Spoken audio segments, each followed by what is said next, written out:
नीट paper फुटीवरनं Aditya ठाकरेंचा Dharmendra Pradhan यांच्यावर हल्लाबोल. विद्यार्थ्यांच्या आत्महत्यांवरून खुनाचा गुन्हा दाखल करण्याची मागणी. विद्यार्थ्यांच्या आत्महत्यांसाठी प्रधान जबाबदार असल्याचा आरोप.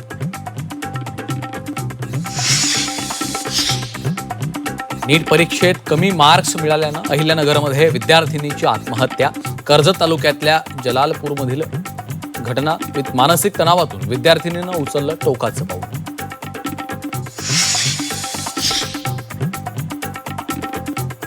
परळीत नीट परीक्षा देणारा विद्यार्थी 17 जुलैपासून बेपत्ता. अपेक्षेपेक्षा कमी मार्क्स मिळाल्याने आदित्य राठोड होता नाराज.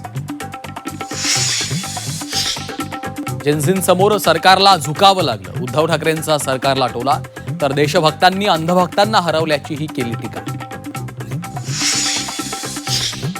जल्लोष सभेसाठीच्या सहकार्याबाबत राज ठाकरेंकडून पोलिसांचं कौतुक. महाराष्ट्र आणि दिल्ली पोलिसांमध्ये हाच फरक असल्याचं सांगत मानले आभार. ठाकरेंना जल्लोषासाठी काहीतरी कारण मिळालं. मुख्यमंत्री फडणवीसांची ठाकरे बंधूंच्या विजयी जल्लोष सभेवर टीका.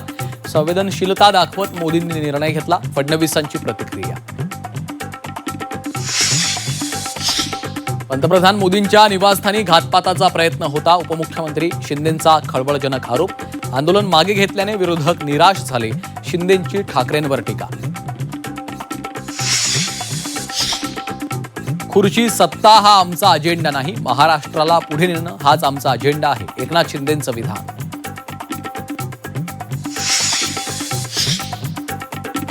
गोपाळगड किल्ला शासकीय ताब्यात येणार. पुरातत्व विभागाकडून भूसंपादन प्रक्रिया सुरू.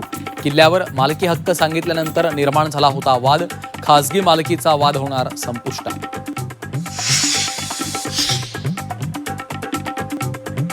अकोल्यात पोलीस कर्मचाऱ्याकडून लग्नाचा आमिष दाखवत तरुणीवर अत्याचार. आत्महत्येचा प्रयत्न केलेल्या तरुणीचा उपचारादरम्यान मृत्यू.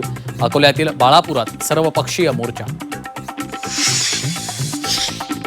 मुंबईत एनसीबीची मोठी कारवाईत एकूण 10.990 किलो इफेड्रिन जप्त. चेन्नईतील एस हमीद या मुख्य आरोपीला अटक.